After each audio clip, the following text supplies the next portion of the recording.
The broadcast is now starting. All attendees are in listen-only mode. Hi, everyone. Thank you so much for joining us. Today, we are lucky enough to have Colin Bennett here, who is also known for his Onion Skin channel on YouTube. There he creates lots of great Toon Boom tutorials and many other things that are great for you guys to see. He has everything from animation techniques to what's going on in the animation industry, different ways of using tools, and as well, just generally how to get the most out of your software. He's definitely a guy that has great energy, and we are really happy to have him in our community and also presenting today. Today he's going to cover parameters and functions in Toon Boom to show you some great ways to stay on top of movement, to control the finer details that really make your animations come to life. I'm Caitlin, so I'm going to be here to take your questions.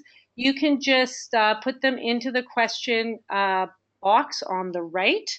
And if you put them in there, we'll take some time at the end of the presentation. And Colin's going to be around. It'll be interactive, so you'll be able to get some feedback from him, get his knowledge, learn from him. And also, we're going to record the webinar and post it on our toonboom.com/webinars site. So if you can't see the whole time, or you know people that missed it, feel free to give them that address and they'll be able to watch it, and you can watch it again yourselves. And if we run out of time for questions, we'll also make sure that you can email us at webinars@toonboom.com.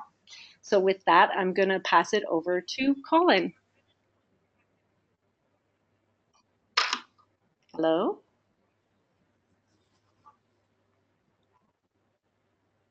Can we hear you, Colin? Wonderful. Hello, everyone. So parameters and functions. No problem. Hi, you can hear me, right? Yes, we can. Thank you. I guess so. Yep, we can hear you. Yes? Yes, we can hear you, Colin. Yes, we can. I hope so. Anyway. Parameters, you can't? Oh, that's something on your end, I believe. You can hear me. Okay, wonderful. Wait, has that been okay the whole time?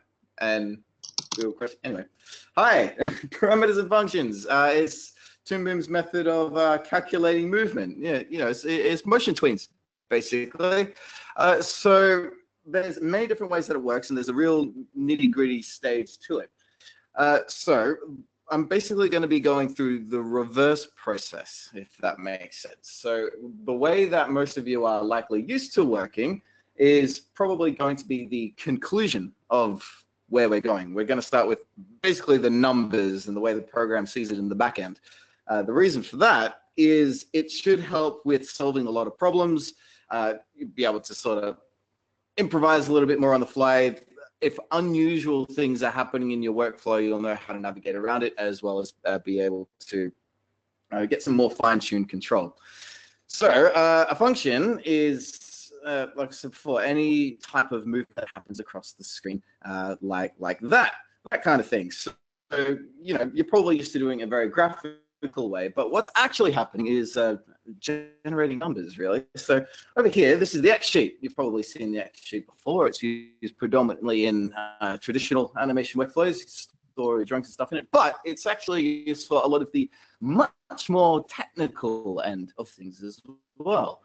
Along this top toolbar here, if it's not accessible, you can right-click at X sheet view, and there's an add column button. Pressing that gets a whole bunch of different options that we wouldn't normally get if we were to go via the timeline or the node view. So regularly there's drawings and things, but we're going to be focusing most of our time on this one here, the Bezier curve. We'll touch on a few others later on, but this will answer most of our queries today. If I go add and close, why is it called rotation? I'll call it rotation anyway. That's fine. This is a blank field for numbers, really. If I punch in a 5, it will be a 5. And if I put in another number a bit later on, it will generate the difference between those two numbers. So that is very much a function or a tween in numbers form. That's literally all the program does every time. This one is attached to nothing. Therefore, it does nothing. As far as we're concerned, it is literally just a number and the point between those two numbers. So hopefully that makes sense. those numbers will do different things depending on the parameters it will interact with. So I'll show you what I mean there. Is I'll select this compass layer here. So this, you can see it's different directions, so that everything will be fairly clear. This is layer properties for the compass, and there's a bunch of different parameters for each one. So I want to make these local for now. So position, X, Y, and Z, scale, and rotation. Each one of those is called a parameter. Each one of these can become a function, but at the moment they are just a number. So what the numbers do will make a bit more sense at this stage. That if rotation, for example, we'll punch in like 45, that is in degrees, so the number 45 is going to do something very different to if we were to punch it into scale, which will, increase its size in the X value by double. 2 is doing a very, very different thing to 45, depending on the field that it's in. Position is a very interesting one because it scales in units of fields. Is probably the best way to describe it. It's not going in centimeters. It's not going in pixels. It's going in fields. Those are equivalent to this, the field chart. You've probably seen it before. It's a it's a more traditional animated tool. But it's neat that the program recognizes it and functions in it. So looking at it, you can see you get 12 to the north and south, and it will go up to 16 to get to either end. And that's reflected here. So if I were to punch in 12 on Y, it will snap directly to the very top. So that's kind of neato. Now, those, they are just static numbers doing the thing, right? They're not animatable yet. To be able to do that, we need to be able to turn it into a function. So rather than it being a blank function like that one up above, if we press any one of these blue buttons down the side, it creates a new function and directly assigns it to that particular parameter. So the numbers are going to do different things depending on the kind of parameter it is. So I've clicked it on a few now, and you'll notice that it becomes grayed out, and we can no longer change it. So if you've always wondered why that is, I know it threw me when I first started using Toon Boom. That's what's happening. It's created a new function. It is, just like one of those columns we saw before, but it's given it a name. It's given it a purpose. This one is called compass position Y 0. So that makes sense. Now, as far as getting it moving, there are, as far as to my count, there's about 6 different ways to animate a function. We're going to start with some of the more impractical ways and then work the way towards methods that you're probably familiar with. But I think it's important to cover all of them so that you can choose your battles, know the right tool for the job. So to start with, I'm going to first get rid of these 2. They're irrelevant. That was a part of a practice before. Anyway, so we can't see the parameters we've just made here. Besides these 2. However, there is a secret panel to the right of the X sheet, and whenever you select any given layer, you'll see particular functions that are assigned just to that one image instead of the right functions. They only affect the compass, therefore that's where they are: position Y, scale X, and angle Z, which is the rotation. So, goodness me, it's not. One moment, thank you. So just like the columns we saw before, these numbers will do just that. So if I were to punch in 0 and 12, it will generate a function that does just that, gradually tweening from A to B. So plus 12 takes it up top. Negative 12 will, of course, do the opposite. Down it goes. Hang on. There. So that's the first method, which is probably one of the more impractical ways because we don't want to use numbers. We're artists. That's boring. So a more entertaining way is if you press one of these buttons again on one of these functions where you already have, it will bring up this. This is the function editor. It deals with one function at a time. You get a lot of precise control over it. we can see the 0 down to -12 very, very clearly. And from here, we can start adding in extra keyframes if we want by clicking anywhere along this timeline. There is a plus and minus keyframe button there. Move it up and down. You can see it's the stuff happening in real time, but we also have access to these busier handles, hence the name busier function, because this is the way that we are controlling the eases. You'll notice that by default, some of the new ones I created, you get independent control over each handle. Now that can be exactly what you want, but sometimes it isn't. There's different modes. If you highlight any given piece, there's a button here called corner. You can change that to straight, and that will mirror their angle, but as you can see, you get independent length. Finally, there is smooth, and that mirrors the handles completely. You see what's going on there. Aside from that, there is also a bunch of presets. That saves a lot of time. I could select the entire thing, and this button here, I can choose any one of these and go to the S ones, and then it's beautiful, wonderful. So that's the second method. You can deal with one function at a time, but access the entire thing and do a whole bunch with it. The third method is where we start to get a bit more into the everyday practical territory, is via the timeline. So first of all, each layer will have this little plus symbol next to it. When you crack that sucker open, you can see each one of our parameters is visible down here, every animatable one at least. So, have a look at the layer properties again. You'll see each one of those is listed here. And this is the same for every type of layer. So if you just add in a transparency, it has an animatable parameter. It will appear down in here as well. And if we were to double click on any of them, it opens up the very same function window.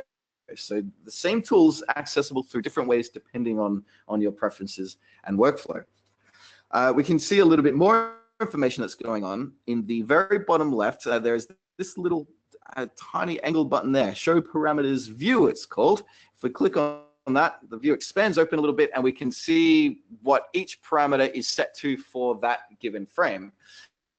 This is a very useful view because unlike the layer properties one where you can only have direct access over non-animated parameters and you have to sort of go into a different view to get to the animated ones, this sort of treats everything as an equal. I can go into angle Z here and punch in 45 as we did before, and it will let me do that.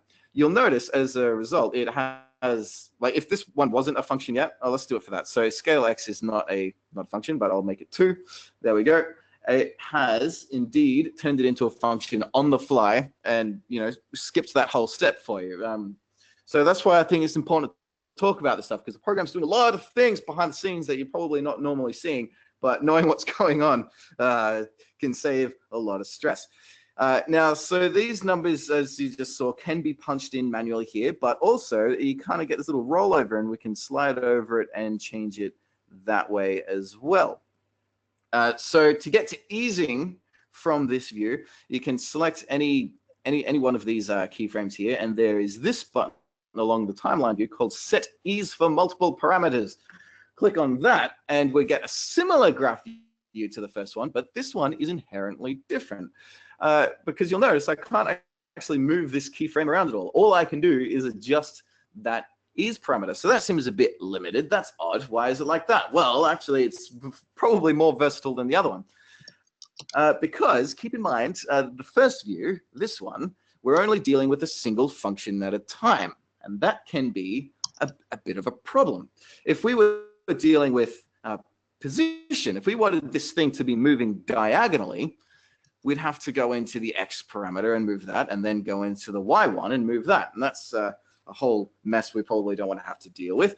So fortunately, you can select a whole bunch of parameters at the same time. And this isn't just for one image. You can go down, multiple parts of a character. Heck, you can select 10 characters all at once and then adjust all of their eases together via this thing. So you're only dealing with one keyframe at a time, but you are dealing with tons of functions at once, if that makes sense. So I find this to be one of the more practical methods. Well, I'll just hammer in the number I want and then go apply next and then start adjusting all of these and just sort of chip away through the animation, getting it to what I want.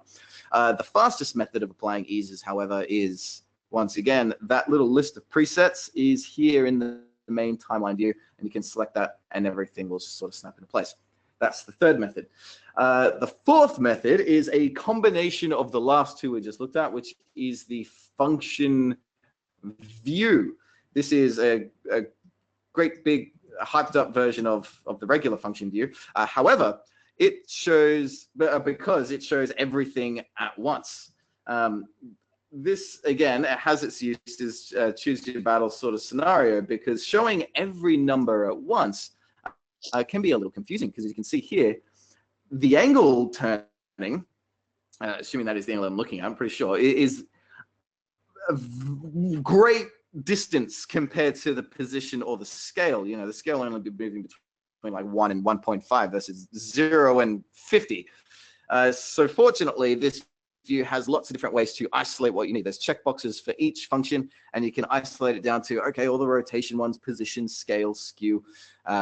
So I find this to be most practical to sort of duck into and make quick changes when you need, rather than it being your primary workflow. But who knows, everyone works differently.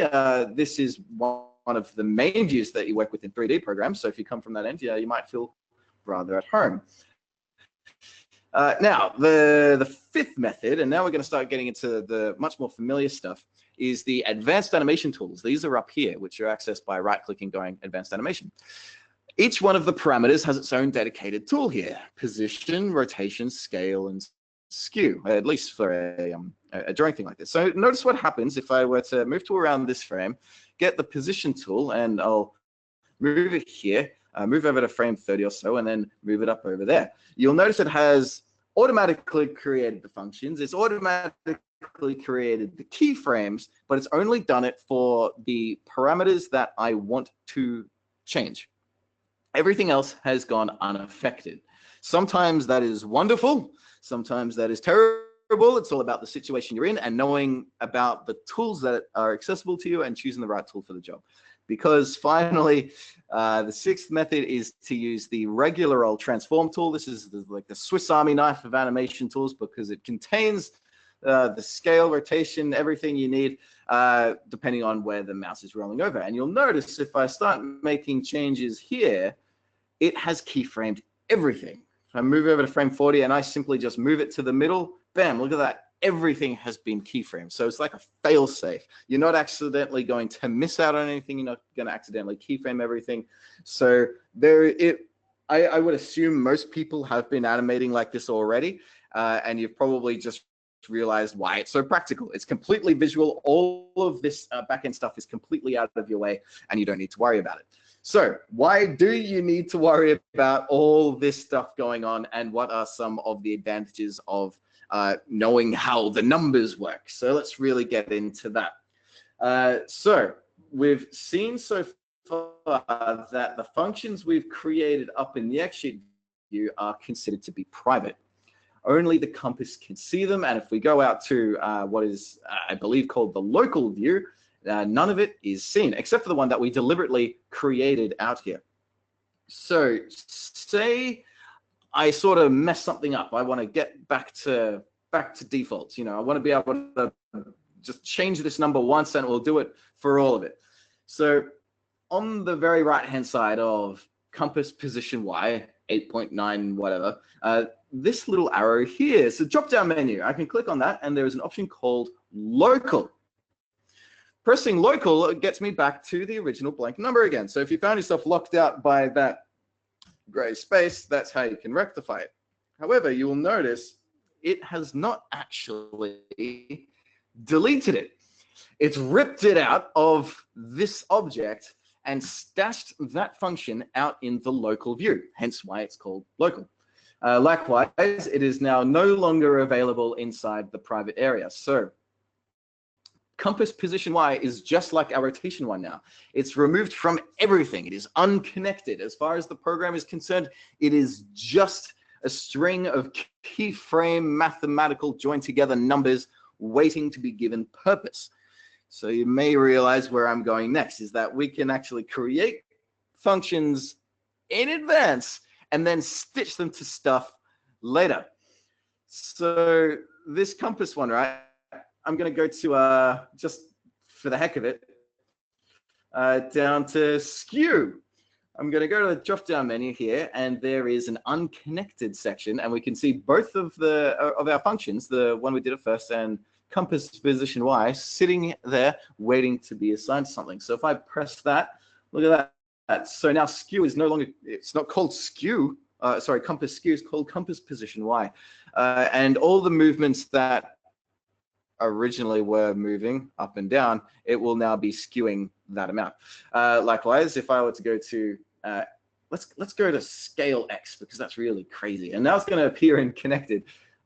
Compass position Y is there, but you remember it's not actually position Y. Like that little underscore and the colon, oh boy, that makes a big difference, because we're talking about the function, not the parameter. So yeah, that number is going to do a radically different thing to scale X, as I've mentioned before. But keep an eye down here in the functions themselves.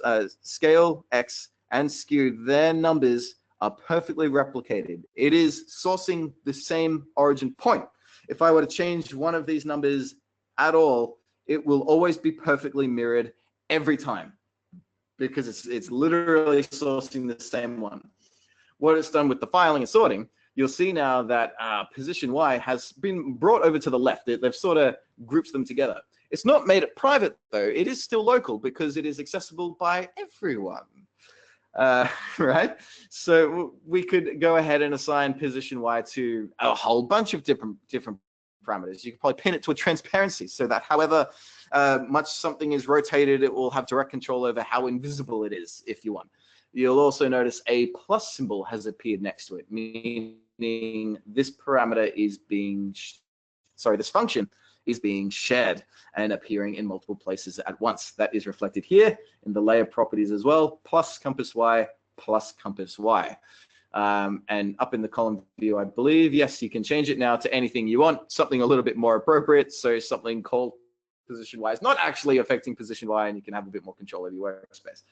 Okay, so sharing gets a little bit deeper than that as well, because it's just through the way it sort of groups things, right? So via connected, you can see inside compass, all the things that are private are viewable there as well. But there is all of these sections as well.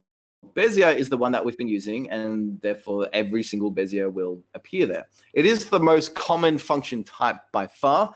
Every effect will use it. So saying transparencies, glows, the things they use to animate are all Bezier functions by default. Anytime you see one of these blue buttons is something that can be animated and stored in the X sheet and made local and shared around, and it's all quite nuts.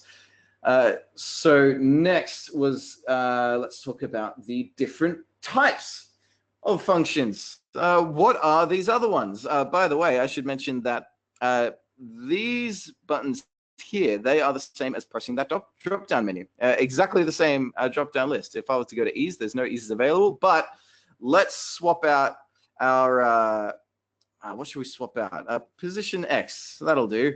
We'll swap that out for an ease. So I'll go create ease here. A couple of things will happen. It's now thrown our original position X out into the local view, because again, it doesn't delete it, it just makes it local. And now we have a new position X, which we could punch numbers into if we want. But if we double click on it and go into the function view, and I'll start hammering in a couple of keyframes here, you'll immediately see what the difference between these two function types is. It's a function without the Beziers, right? So you can move the eases through a different way. You get these two handles instead. So it is simply a matter of preference, which one you're more comfortable with. It is possible to change what is the default in the in system preferences for Harmony. But what I really like about this, and the reason why I think Beziers are better as a default, you know, I use them about 95% of the time, but there is the occasion where eases are more practical. And it's because of this bit right in the middle that acts as a constant. So consider something like a car that speeds up. It stays at the same speed for a while and then speeds down. And you can do all of that between two keyframes in one function. So it's ridiculously streamlined. Whereas if you were using a regular Bezier with the handles, you know, that's either speeding up or slowing down. It's very hard to make it be a straight thing there. And if you feel like using numbers again, all of those angles and things are accessible that way, but you'll most likely be moving things around like that. Before we get even deeper, I should mention as well that beziers and easers like this, you can overshoot and push it beyond 100%. So any movement will, go beyond the position that you want and then settle back down again. So let's set that to that. And we should see our position X is not moving very far because I moved it by 0.6. That's nothing. I'm not zoomed out very far. Let's move that up to 14. Okay, so that gives me a chance to talk about this. This scenario happens all the time, and it's kind of annoying because you have to zoom all the way out in order to see everything, but now it's it's not very practical. There's two different zoom buttons. This one here, it's reset view. That just does that. Isn't that awesome? But then there's also a dedicated reset vertically. So if you do end up pushing this a little bit farther beyond your reasoning, but you like how far it is zoomed in there, that will just zoom the up and downness of it. Very handy to know that one. Okay, so now we'll see that position X will go beyond this point and then sort of move back just a little bit at the end. Just a little bit. I'll make it move a little bit more for the sake of example, because look at that. That's like nothing. That's a bad example. There we go. So now I should have a decent amount of throwback. There we go. That's very, very nice. Golly, that scale X is pretty dramatic. I hope that's not too distracting. Anyway, what was next? We've talked about eases. Next is expressions. So I'll press plus new column again, and rather than new ease curve, I'm going to go to expression. These ones they go crazy deep. We could easily have an entire webinar just about this topic. In a nutshell, it is code. You can apply JavaScript directly to any function and make all kinds of crazy stuff happen. I'm not a coder, so I can't go too deep into it, but I can give you a little taste on what it's all about. So if I were to type in, just 5 and hit apply, you'll notice 5 appears. So that's very normal, but you could do like 5 plus 7 and do apply again. It does 12. So it does maths. That's neat. But where it really comes into practicality is being able to talk to other functions and then do different things under certain conditions, which is nuts. The amount you can do is bonkers.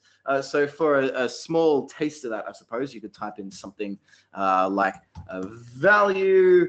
What's one of these ones that we're not really using right now? Quotation marks, compass, scale X. This is our original scale X1, which is now local and not doing a whole lot. Close the quotation marks there, comma, and then you say, okay, this is where it's cool. You can refer to its frame, current frame, -4, and then close that off.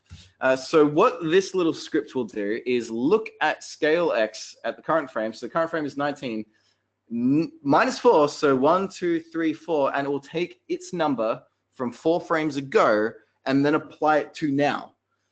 Right? So you could have certain objects trail behind something else, or right? So you can see it there. So 1.95, it was 1.975 4 frames ago, and it mirrors that exactly.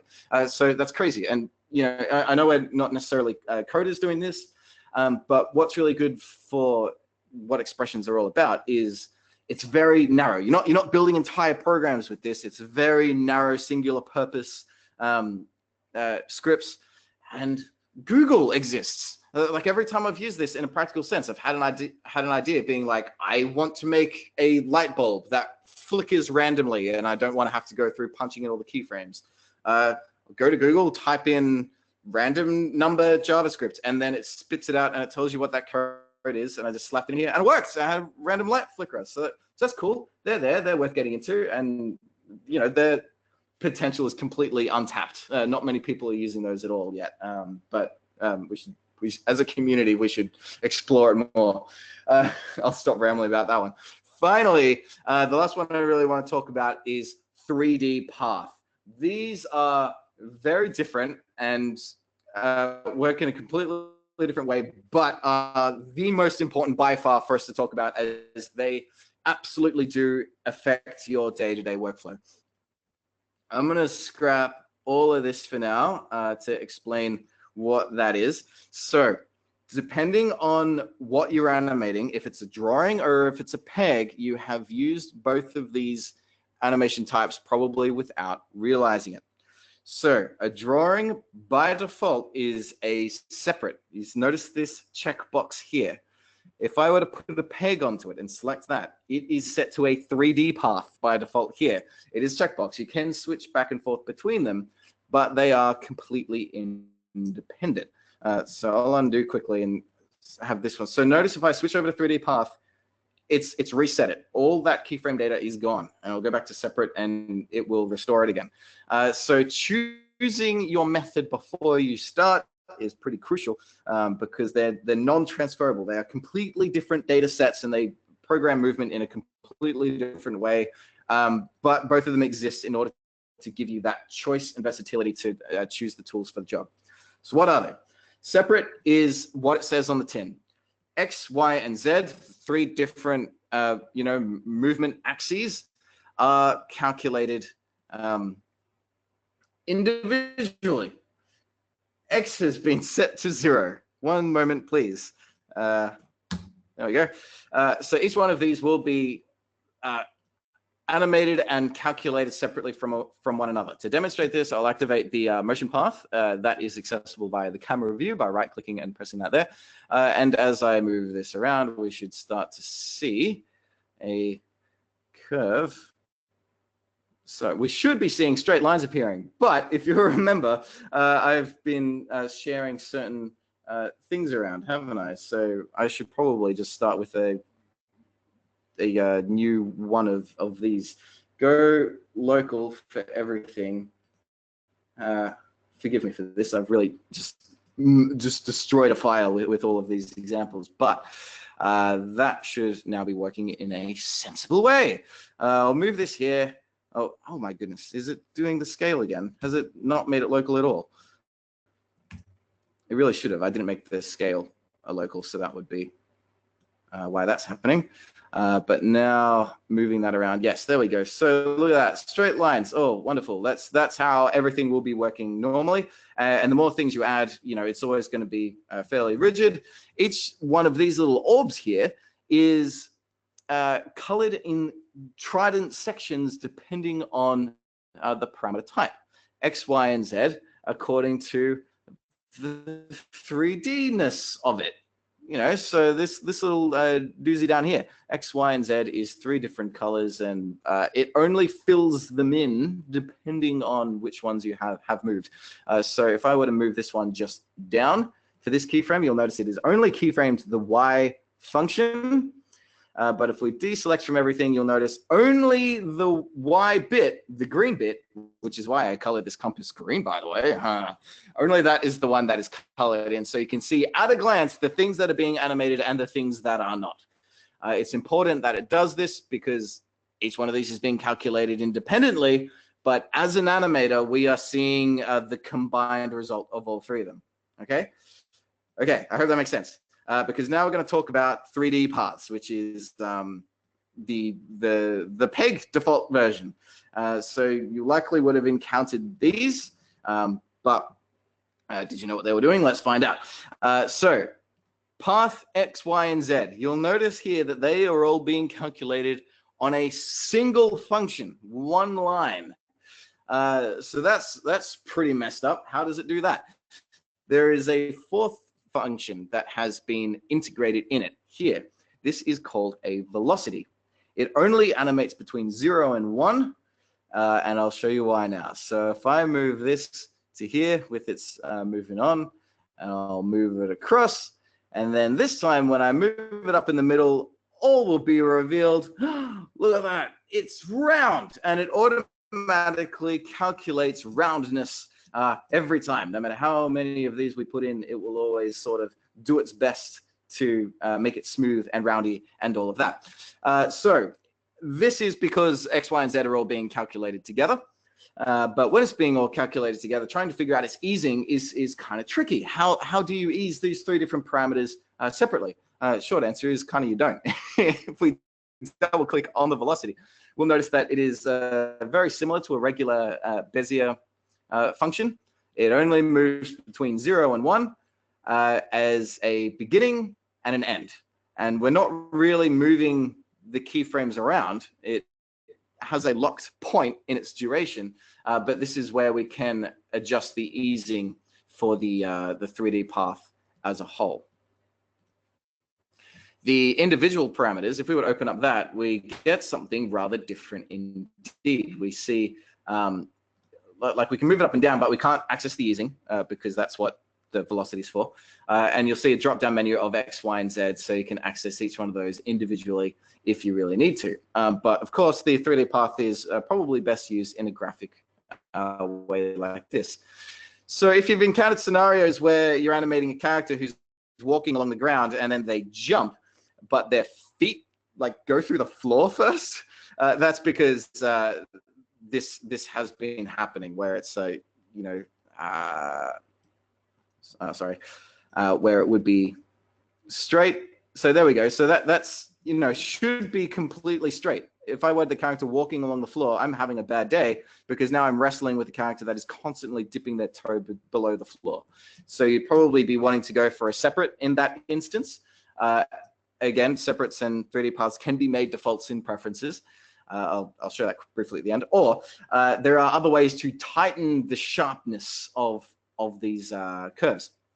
The first is to use control points. Control points are primarily accessed via a shortcut. You hover over the line at any point and press P on the keyboard. This creates something very much like a keyframe. If we click off it though, we'll notice that that little X there is missing, and that is the difference. If it has an X, it is a keyframe. If it doesn't, it is a control point. And a control point works pretty well the same way, except it is not locked in time. It only influences space. So I can move it all around, and you'll notice that the little notches stay put. Whereas moving one of these keyframes around, those notches will compress and expand. So motion paths, I should probably point out at this time, is one of the most graphical ways to go about manipulating an animation, like we're pushing around something right at the very end here in a graphical way. But as we've seen, the program is just taking this function all the way over here on this frame and then adjusting its number a little bit, which is pretty bonkers that we're able to access it in such versatile different ways. So you can create as many control points as you like to influence the curve without influencing your timing. But you'll notice here, if I move it right next to an actual keyframe, that path is now completely sharpened up. So that's one way of doing it. The other way, which is the much more official way, is to get to its constraints. That is accessed one of three ways. You can go coordinates and control points, which is its own view, and they appear down here. You can go to right-click along the top and go to control points that way, which apparently I've already got. Do I? I don't see it. Oh, that's because it's all the way off to the side here. 1 second. Oh, okay, go vertical. Great, that's fun. That's exactly what. Okay, there we go. And you can see the three types are there. But also, if we go into the actual function editor for the 3D path, these three shapes here are the same settings again. And how they work is, well, you can kind of see what it does there. The first one is called tension. The more we ramp that up on any given keyframes, so T for tension here, if we push that up to 1, it will completely sharpen it off. If you go to -1, it will completely blunt it out, and 0 is the midpoint. So that's how the numbers work for all of these. What was the middle one called? Constraint or something? That will sort of do the opposite, where rather than blunting it off, it pushes it beyond 0 and curves it out backward ways. Whereas bias is probably a fairly easy one to understand. Plus, oh, don't do that. It started playing, my bad. I'll get that out of the way anyway. Go +1, +1. There we go. And it pushes the curve to one side or the other like that. So they're very handy to use if you're wrestling with troublesome curves, because moving these things around and using control points is the way to do it. There's no there's no Bezier curves to move the thing, and you can't do it by drawing a path and then latching an object to it. But fortunately, it's a very versatile method. You can, draw a path if you really want, and then sort of shape and mold a line like this, which is good. And because you can decide which ones are keyframes, which ones are control points, you get very precise moving over your timing. Finally, with control points, there is a switch here called locked in time. If I click on that, it gets across, it gets a keyframe. It is an official keyframe now. Likewise, the opposite is true to form as well, where I can select any one of these keyframes, turn locked in time off, it will become a control point.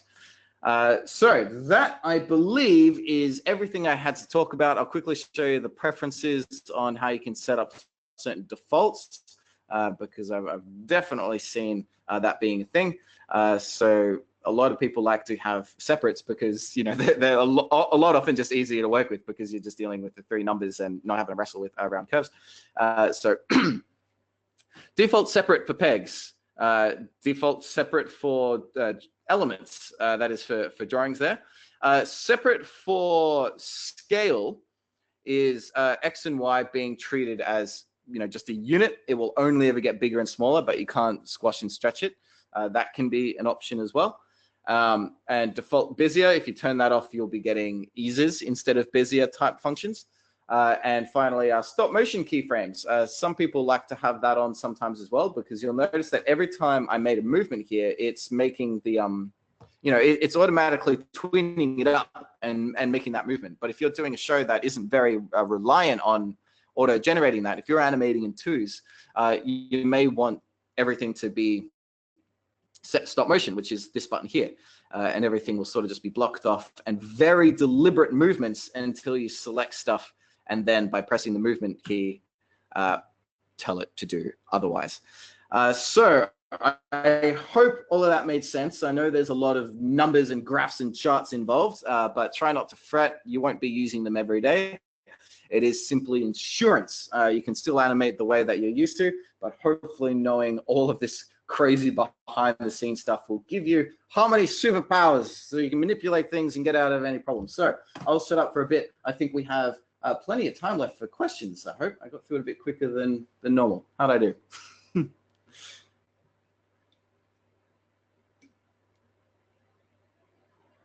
That was great. Thank you so much. I hope everyone can hear me as well. Colin, lots of great feedback. You can hear me okay, Colin? Yep, you're good. Okay, yeah, so we got lots of great feedback, and there were quite a few questions that did come in.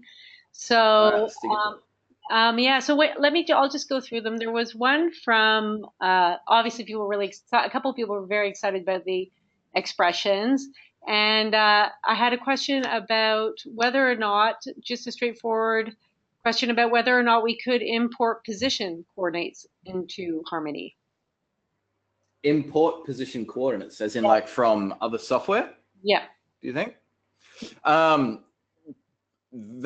It's worth trying, but it's probably going to be a little bit off because, as we mentioned before, the position units, those numbers are quite unique to Harmony's layout because it's going with like traditional animation as its units. So 16 left and right and 12 up and down. And those numbers are actually different in either direction. They're not equal. So if you look at one of these fields where they're set to the screen ratio, moving 12 up is actually a different distance to moving 12 to the side. So if you were to share a function between even X and Y, you'll be getting different results. Despite moving it between different programs, that'll be a whole different story.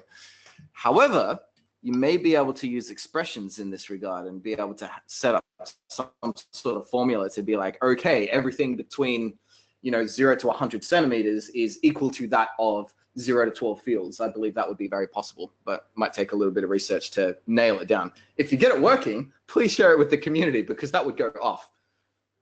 Okay, yeah, and we're also asking if there's a way to import a spline or other vector or point coordinate list from if this helps to give you a bit more information, Colin, about how to like define motion paths from an external app and how you would do that. Do you know how to do that, or should we take that question offline? As in how to get it out of other programs, I'm sure every software is a little bit different. Like if we were to go have like a look at Blender or something, and but we probably don't want to be ducking into another program and figuring out how its position works. But it's a very good question, and we should probably stay in touch and suss it out in the long term. Yeah, I think it's more about how do you get it in once you get it out. It's like if you have it in a file format that can be brought into Harmony, what's the process of bringing in those things? I think I think it's yeah, we can take it and get back to you on that question, Frank.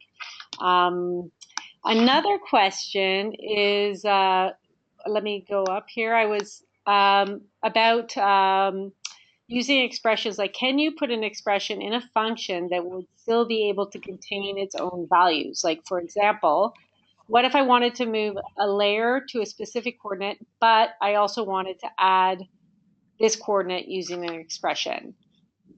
Yes, that is possible. That's I did that recently. Actually, it was it was fiddly to get it working, but in a nutshell, I set it up so there was like a regular peg or something, and animated that normally, and then had an expression set to a different peg that was sort of sitting off to the side, something like that. And it would take all of the information from this first one plus its expression data. So as you know, take this number, do some maths to it, and then spit out a result. So I could animate normally and then switch these over, and then it would apply that result. So yes, that is possible. Okay, great. When someone asked if your compass comes with our software, or if it's part of Harmony, or if it's something that you brought in yourself. No, I just whipped that up because I found it to be a very graphically informative way to be like, okay, up, down, if we were to do squash and stretch, it shows that very clearly. And of course, the colors of the X and Y thing is kind of important in these lessons when it comes to like the separates. And, you know, if we did end up talking about 3D space, then that's all the same colors as well. Also the advanced animation stuff, you'll notice that the Y and X, the Y and red is the same colors there. So that's why I use that. I suppose I can give it to you if you really want, but it's just circles and boxes. They liked it. So then another one would be about Harmony expressions. They wanted to ask whether or not it uses JavaScript or anything else. Is it just JavaScript? Yes, it's just JavaScript. Yeah. So unless, is it another one? Would you know? As far as I've read. No, I think to my knowledge, it's just JavaScript as well. Yep. Okay. There was also somebody wanted to know, how do you get to the 3D view on the stage? How did you do that? Well, that's a good one. Go to Windows, Perspective, and you can sort of set up a whole 3D workflow with this if you want, because there is also top and side view.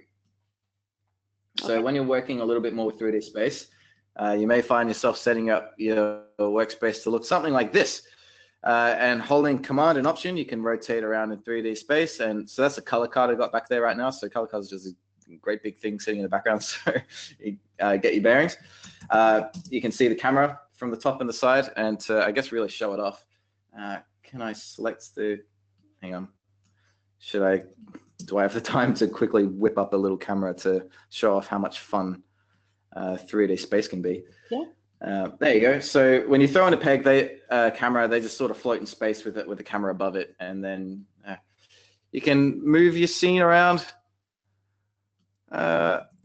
like this. And there you go. So, you know, rather than zooming, rather than scaling, you can zoom in and out and get like really fancy parallax effects and things like that. The 3D space is used a lot with a lot of puppet rigs, because you'll find their parts sometimes are displaced ever so slightly forwards and backwards to override certain layering. Cool. And what do you find that you use that when you like to switch between the two views? When is it most useful for you? Perspective view in particular. Yep. That's difficult to say. I use top and side view many days because, like I said, it's very practical with interacting with rigs because you can see these little slices just sort of a little bit forwards and backwards. Perspective view is a lot more common when you're working with it very deliberately. If something is set very far forwards or very far backwards, shapes can also be like Harmony is a fully 3D program, by the way. Like you can press enable 3D here at the top and rotate it all the way around. Like you can create pseudo 3D rooms and stuff with it. So it's up to your imagination how much or how little you want to be using it. Yeah. Okay, great. Also, we have how did you go about adding control points to the 3D paths? Yes, that is a good refresher because tell me if I'm wrong, but I've never seen an actual button for it. I'm pretty sure it's only a shortcut. So when we get one of these going, so first it has to be a 3D path for it to work. Doesn't work on separates. You have to activate the show motion. So you notice I did some animation then, but it doesn't show up. So to get to that, you have to right click on camera view. So right click at the top of the camera view, select camera view, and that will bring up this toolbar here, which is sometimes hidden by default. And this orange button here, that will activate the path. Once that's viewable, sometimes it straight out doesn't work and you have to just click on the path itself, roll over it with your mouse, and then press P on the keyboard. So P is the shortcut for that. Hopefully you didn't need to know all those steps again because it's a bit of a mouthful. But P, that is the thing to write down there. Okay, great. Thank you. I'm looking to see what else we've got here because there's a lot of comments and people loved it and requests for more webinars on different topics related to this. But here's another one. Is it possible by sharing parameters with another drawing or other drawings to make a null that controls another drawing's parameters? If so, are there any difficulties we should be aware of? A null to control other properties parameters. So what I'm hearing from that is, can you make controllers to do stuff? To control controllers, maybe. Yeah, yeah. Go ahead. Yes, like if it was the same sort of number thing, so you could have like a master rotation thing because it's all sharing the same central function. There's many ways to like share and distribute things throughout Harmony. So if you wanted to share a rotation across a whole bunch of different stuff, so like I could I'll quickly rotate this guy a little bit like that, and say I wanted a whole bunch of them to be together. Simply copying and pasting entire layers will create clones of it. So now I could give each one of these its own peg and they could all have their own independent position, but because I animated the, I'm animating the position on the peg, and sorry, I should do it. This isn't a node tutorial. I should do it on the timeline. I'm animating the position on the peg, but I animated the rotation on the drawing layer. So that means they can have independent position but shared rotation. So that's one way to share functions without going through this sort of deep backend. If we were to click on any of these, it is going to be the same shared function. You notice that same plus has appeared. That is down there in the rotation and all that. That's probably the most user-friendly method. You can do it straight in here. And if you want to use expressions, then get really crazy with it and have like a 0 to 100 is equal to 0 to 180 of a rotation. That's possible as well. So I got that working recently, and I felt very smug being able to create control levers that you can move around to control the intensity of something. But that's a story for another day. Okay. It's always good when you've got it covered. So another question that's come in is there some sort of list of commands that we can use in expressions? Yes, look up the manual for it. Like just Google for harmony expressions or harmony expression scripts, stuff like that. There's a few pages that list them out in different ways. That's how I've gone through it so far, because there are those specific to harmony things, like I said before, like value, which is how you link to another layer. Aside from that, general JavaScript stuff seems to work. Yeah, so there's lots of stuff out there if you Google it, and you can find information. And I'm sure we have some information in our documentation as well as on the Learn portal. If you go to learn.toonboom.com, and we have a search bar there now. So if you put in your area of interest, you can come up with all the lessons that they have on that, including things like scripts and expressions and etc. So that's also a great resource to check out. Another question that came in was about the camera, asking if there's an orthographic camera. And I'm not sure about that myself, but maybe you know something more than I do. Orthographic camera. I'm probably going to have to be reminded on exactly what that is. Yeah, I'm not if sure. It's like, I'm going to take a wild punt and probably be wrong. But if it's like being able to put a path onto the camera itself. Now, remember, because cameras just sort of get pegs like everything else, therefore they can receive motion paths like everything else as well. So it works the same as everything, really. So I can pop in a couple of keyframes here, and if I start moving this camera backwards, there you go. You can see the same motion path going on, and that can have control points and everything functioning in 3D space. Like that's cool thing about being able to see these motion paths, I suppose, is you can see what's happening. Yep.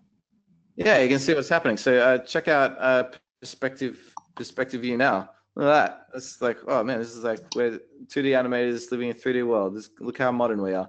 That probably didn't answer your question at all, but hopefully someone found it interesting. Yeah. Okay, so then there's a couple more. We've only got 3 minutes, so I'll just keep going through them. How do you make... Okay. You're good? Yeah. How do you make parameters mirror each other using the X sheet? Okay. That's a good one. So because we've seen this is where they sort of get generated and where they get stored, etc. So I should make this a little bit bigger. And there is these sort of two distinctive views of everything that is private to one thing and something that is local to everybody. Make that way bigger. There we go. All right, so now I can sort of see everything. So it does become a bit messy once you've made a whole lot of stuff that isn't attached to everything. It shouldn't get this bad, but I was deliberately unlinking things for the sake of example. But I don't think you typically will link things via this menu. If there is, it might be via a drop down that I haven't really seen yet. But typically, you would choose the layer first, the parameter that you want to link to. So in this case, if I want scale X to have something, I'd select this drop down menu, and then you go to one of these in order to get to your list of functions. So you wouldn't go to the X sheet at this point, but everything that is available in the X sheet will be visible here to a certain extent. You'd only be able to see the private ones provided you're linking it to the same element, if that makes sense, but all the local ones are as well. So all of these lists, they show the same stuff, they're just filtered in a different way. All the Beziers, all the eases, everything that is being used already, everything that isn't being used already, or just like everything that is either within that image or local. Yeah. Yeah. Okay, cool. Actually, another person from the group answered that the orthographic might be asking about the ortho lock camera, which has a node. So I'm going to leave it to look it up, you guys out there. But check out the ortho lock node, and maybe you'll find some more answer to your question. That makes more sense. Yeah. So I just want to say, we're almost out of time, so I just really wanted to say thank you so much, Colin, and thank you everyone for joining us. Remember, you can also go to learn.toonboom.com and send us emails at webinars@toonboom.com. I'm going to try to take note of all the questions that we didn't get to, but feel free to also email us. I've already promised to answer a couple offline. And Colin, thank you so much for this, and thanks for everyone for joining us. Oh, thank you for having me. And I just put a link into the chat. I guess everyone might be able to see that. It's a lesson that I did on this topic a couple of years ago. May or may not have aged very well, but you recognize the same compass and all of that. And everything's talked about in a bit of a different order. So if you need a bit of a refresher or it explained in a slightly different way, that is available before this video goes live, which I think is happening relatively soon. Yeah, it should happen in the next few days. If not the end of this week, it'll be up there on Monday. So, Wicked. Yep. Thank you, Colin. And bye, everyone. Hope to see you at the next one. All right. Thanks for coming, everyone. Have a good one, and good luck with experimenting with all our crazy stuff. Take care. Yep. Thank you. Bye.